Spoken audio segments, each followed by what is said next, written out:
Sanju Biswanath Samson, যাকে আমরা Sanju Samson নামেই জানি। বছর 31-এর এই ছেলেটা আজ শিরোনামে, খবর কাগজের পাতায় পাতায় তার নামটা ঘোরাফেরা করছে। 1994 সালে কেরলে জন্মগ্রহণ করা সঞ্জু আজ ভারতের রত্ন হয়ে উঠেছেন। বরাবরই সঞ্জু একটু শান্ত স্বভাবের। তিনি কম কথা বলতে পছন্দ করেন। সব রকম পরিস্থিতিতে তিনি নিজেকে বেশ সামলে রাখতে পারেন, কিন্তু আর কতদিন নিজেকে সামলাতেন এভাবে?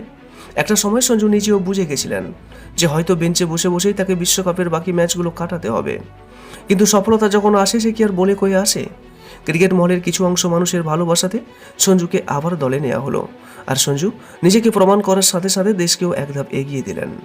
তিনি নিজে তো ভালো খেললেন, সঙ্গে দেশকে সেমিফাইনালে পৌঁছালেন।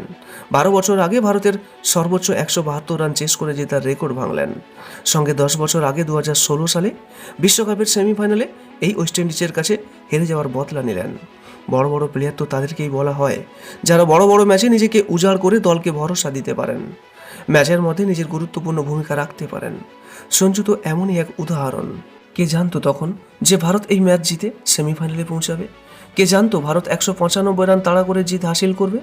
ভারত অধিনায়ক সূর্যকুমার যাদব টস জিতে ক্যারিবিয়ানদের ব্যাট করতে পাঠালেন, আর ক্যারিবিয়ান তথা এই ওয়েস্ট ইন্ডিজ দলটা শুরু থেকেই মেরে পিড়ে খেলার চেষ্টা করলেন। মাঝে মাঝে উইকেট পড়লেও রানের গতি থামেনি। ওয়েস্ট ইন্ডিজ অধিনায়ক সাই হোপ আগেই বলে দিয়েছিলেন যে তার দল বদলে গিয়েছে, আর অধিনায়কের মুখে বলা কথা যেন অক্ষরে অক্ষরে মাঠে পালন করছিলেন দলের বাকি প্লেয়াররা। হ্যাঁ, তাই তো, দলটা এত বড় একটা ম্যাচে ভারতের মতো কঠিন প্রতিপক্ষের বিরুদ্ধে 195 রানটাই করে বসলো। আর ভারত সেই রান চেস করতে নামার আগে ধারাভাষ্যকারেরা তো বলে বসলেন যে খুব কঠিন, যদি হয় তাহলে অসাধ্য সাধন করবে ভারত। কারণ এর আগে বিশ্বকাপের মতো মঞ্চে এত বড় টার্গেটের ভারত সফল হতে পারেনি। কিন্তু তখন কে জানতো যে সঞ্জুর ব্যাটে মালিশ করা হয়ে গিয়েছে? হ্যাঁ, 195 রান চেস করতে নেমে প্রথম 6 ওভারের মধ্যেই ফিরে গেলেন অভিষেক শর্মা, ফিরে গেলেন ঈশান কিষানের মতো ব্যাটারও। তেমন কিছু করতে পারলেন না অধিনায়ক সূর্যকুমার যাদব। খুব বেশিক্ষণ দাঁড়াতে পারলেন না তিলক বর্মাও। তখন যেন হুবহু ভাষ্যকারদের বলা কথাগুলোই তো মিলে যাচ্ছিল। আর তখনও ওপেনিং করতে আসা সঞ্জু স্যামসন তো এক সাইডে দাঁড়িয়ে নিজের কাজ মন দিয়ে করে যাচ্ছিলেন। তিনি জানতেন এমন সময় বেশি ছক্কা নয়, বেশি 4 মারতে পারলেই এই ম্যাচ জিততে অনেক সহজ হবে।